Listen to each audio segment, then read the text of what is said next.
Hello everyone and welcome to From the Depths. Now today we are going to do a very short tutorial about how PIDs work. This is kind of the dark magic From the Depths, and this is one of the most annoying things to do if you don't really understand what the PID does. Now let's begin by saying that you have built this amazing and beautiful and aesthetically pleasing airplane here. And you're super proud of it, and you are ready to see it fly and soar the skies. But as soon as you let it go, well, let's say the part about soaring the skies is not really like that, right? I mean, technically this thing flies. Technically. So yeah, you are totally horrified to see that this thing is horrendous. What do you do to make this thing fly as it should? Well, it's in patrol, by the way, so it should be keeping a straight line right now. And no, this is not a straight line, right? So you have built your plane, you have set your surfaces, you have made a nice little beautiful plane, and now you intend it to go at 175 meters more or less of altitude and keep a more or less steady course, but it doesn't. Well, this is where the PID comes in. The PID, think of it as some kind of autopilot that tells the aircraft how to fly. I mean, with the aerial AI, you are giving it some very basic understanding on how to fly, but flyers can be of very different kinds in this game, so it only has a very rough idea, and obviously is having trouble figuring out how to fly this particular plane. So what we do is to use the PIDs. There are two different kind of PIDs. The first one, which is under control, is here, PID, general purpose. And the second one, which is the AI and PID, which is under AI, and has to be connected to the mainframe through a direct connection, through a connector and a wireless, but has to be connected to the mainframe. Otherwise, it doesn't work. They both do the same thing, but in different ways. Let's first begin with the general purpose one.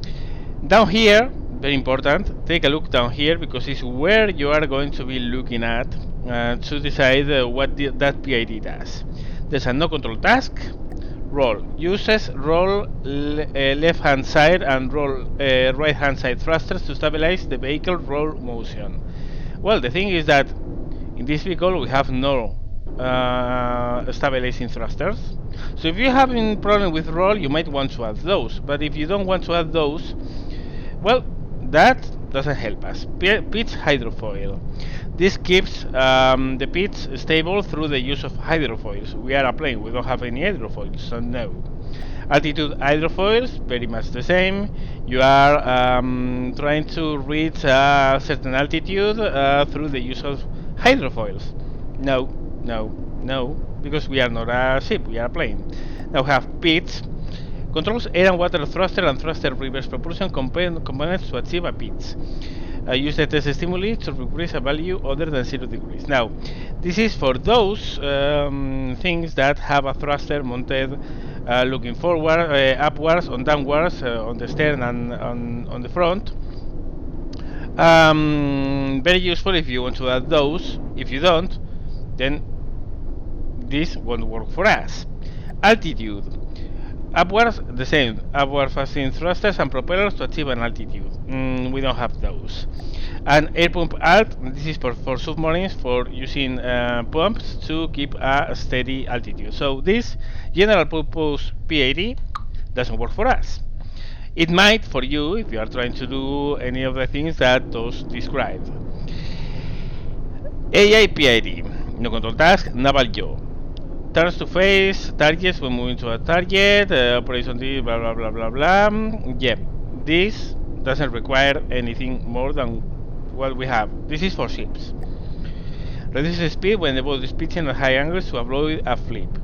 that's not really useful, so I don't really use this that much, but that's an option. Also doesn't require upwards and downwards thrusters, whatever. The AI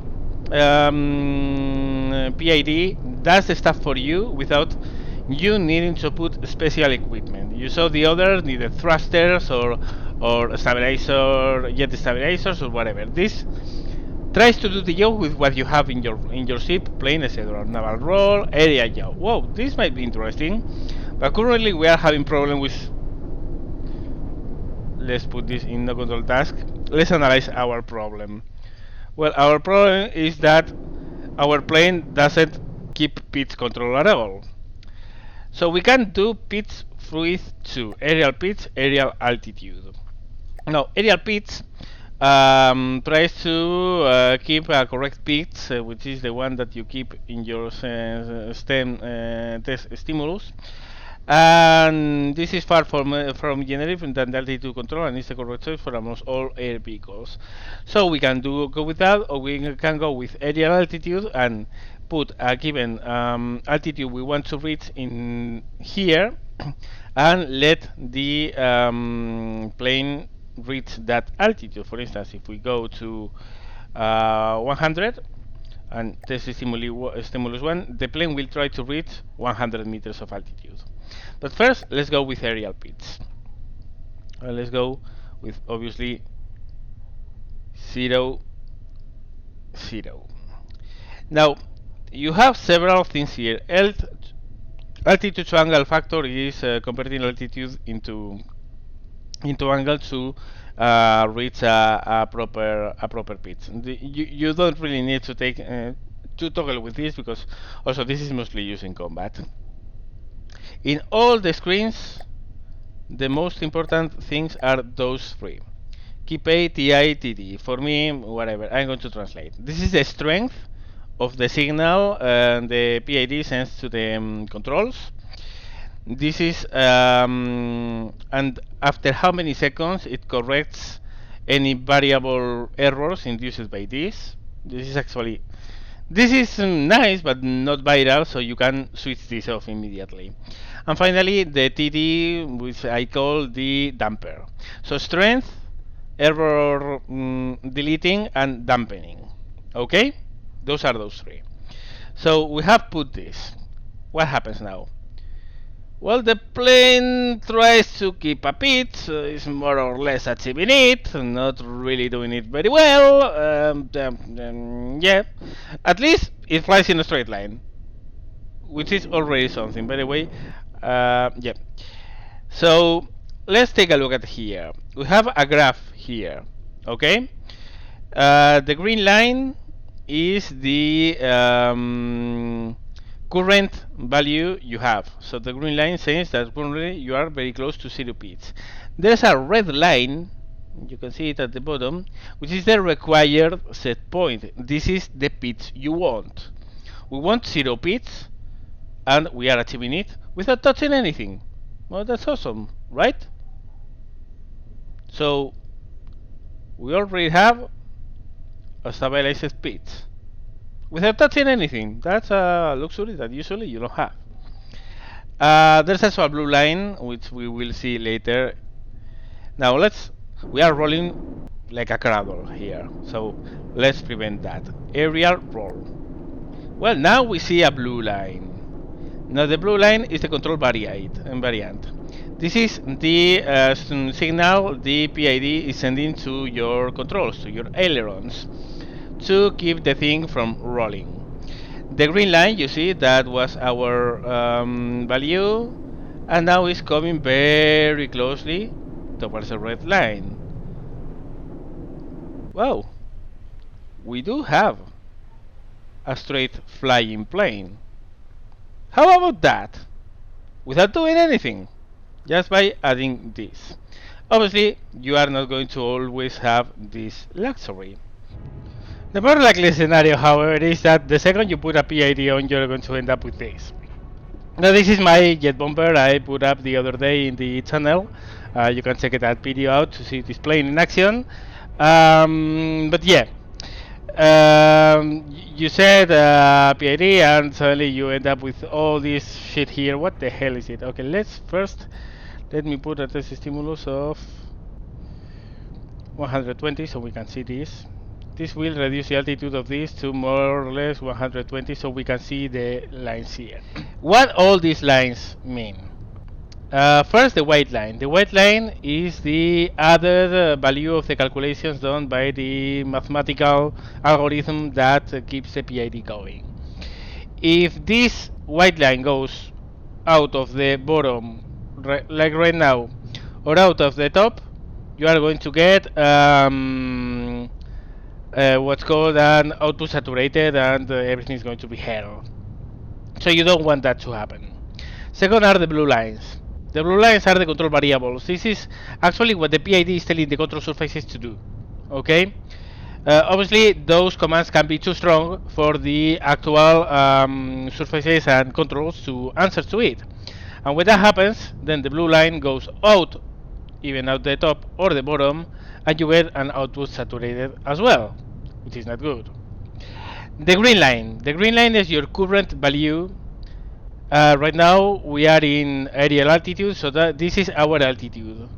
We are more or less hovering around 124 meters, which is where I ordered this thing to go at, but we are not keeping it stable at all.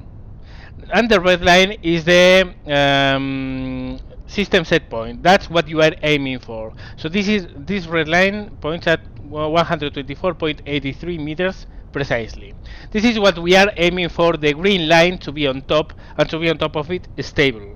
Okay, so not going up and down, not going all these shenanigans which is doing right now, because right now this thing is obviously flying, it's keeping its altitude more or less, but seriously it's quite disgusting to see. So what do we do from here, right? We have three variables, okay? KP, TI, TT. I'm going to translate them in non-mathematical terms to you. KP is the strength of the controls you can achieve. Okay, so the blue line will tell the control to do something, and the control will answer with a given strength. TI is a way to reduce the error. This is integrals. Integrals get errors over time. This filters them out. Not really important. Actually, you are not going to do a lot of stuff with this slider, so let's leave it at that. And finally, TD. TD, this is kind of a dampening. Okay, so if you get overcorrections from this, this tries to dampen them down. This is more or less, in general terms, what these things do. These three things do. So now, how do you use them to achieve a proper level flight, or a proper descent pitch, or a proper descent roll, or whatever? How do you solve this mess of a graph using this? First of all, disable this. No limit. Directly. The first thing. Put this at no limit. We are not going to filter out errors. That means that probably we are going to go over or under the required altitude, but will reduce the calculations, and this is really important. That's the first thing. Second, reduce the derivative time to maybe 0.1. And now we are going to toy with the KP. KP, again, I told you before, is the strength of the controls and how they answer to your inputs from the PID. Now you have to think, what's the problem? What's causing this thing to pitch up and down all the time? Do we need more KP or do we need less KP? So for the looks of it, right now we are pitching like absolute demons because we are overcorrecting. Our control inputs are so strong that we actually go over the target mark and then we have to go down again. But again, it's so strong that we go under the target mark, up, down, up, down, up, down, and this is what's causing us to pitch up and down all the time. It's not that we don't have enough authority, we have too much authority, so we need to reduce this. What happens if also we have to reduce this because we are getting some output saturated, and when output saturated happens you need to reduce things. So let's reduce it to 0.45. Okay, for the looks of it. Actually, it has improved a little bit, but not that much. So let's reduce it drastically to 0.25. Okay. Okay, this is still happening, but you see the period of this oscillation is smaller than this one. We are more stable over time. Next, let's reduce it again. Okay. Now let's dampen things a little bit. We are oscillating too much. Let's dampen it. Let's put it to 0.40. What happens? Okay. You can see the oscillation stops much sooner. Right? But we're still oscillating. We are still overcorrecting. Let's reduce it again. 0.1. Well, we are looking more stable. The problem is we are not at target altitude, but that's due probably to the integral time errors. What we are aiming for is for a stable flight. We are achieving it. How about increasing this a little bit more? So this amplitude is reduced. Yeah, we are getting less amplitude. Good, good. But we still have a period. We still have overcorrection. Let's reduce it again to 0.05. Okay, what happens now? Okay, now we are going to get a little bit of adjustment time because this is very few. Look at that, we are achieving it almost there. We are almost there. Let's include a little bit of dampening again. Still a little bit to get rid of. Let's increase it to 6. We have a stable flight. Now it's time to reduce the errors to nothing. Reduce this to maybe 10. Now it's 10 seconds. The system will filter the errors out, and you can see we are actually coming closer to the target altitude. Let's make it even shorter, 4 seconds. It's going to obviously produce a much stronger response because the errors have been immediately filtered out, and oh, we are much higher, we need to go down. But look at this. Now we are there. We are there. We are there. And we are in perfect level flight. And that's how you do things. Now, the hardest part is figuring out what the problem is. Because the obvious tendency everyone has with PID is we are oscillating a lot, that means we need more KP. Actually, no. A lot of times KP worsens the problem. You need to know what's the problem. That your controls are having problems reaching the desired altitude, or that you are overcorrecting. If you are not reaching, increase it. If you are overcorrecting, decrease it. Then, toy with the derivative time to dampen the amplitude of the oscillations, and then integral time to keep everything on the correct setting. Okay, this plane is set by the AI to 230 meters. Sorry. This is what I have in the AI navigation card. So we are forcing this plane to go at this altitude. Let's get rid of that. No test stimulus. Now the plane will go up, and when we are at 230 meters, more or less, we'll nose down. We will still oscillate a little bit until we reach the target mark, but in due time we will be there. So we are oscillating a little bit, but because we went past, and the authority is not big, so once you go past, you need more time to get to the proper target. But once we are there, what's our altitude? 230. And the plane is perfectly stable. Always remember to go to no test stimulus. This is for you to check this graph. This is for letting the AI do its job. Right now, no test stimulus. I'm not forcing this to any altitude, any pitch, anything. I'm letting the AI tell the altitude it needs, and I'm letting these calculations to keep the altitude. So remember, white line, blue line, if they are out of the marks, you need to reduce these values until they are inside the table. Because if they go out to saturated, everything goes to shit. Second, think what's your problem.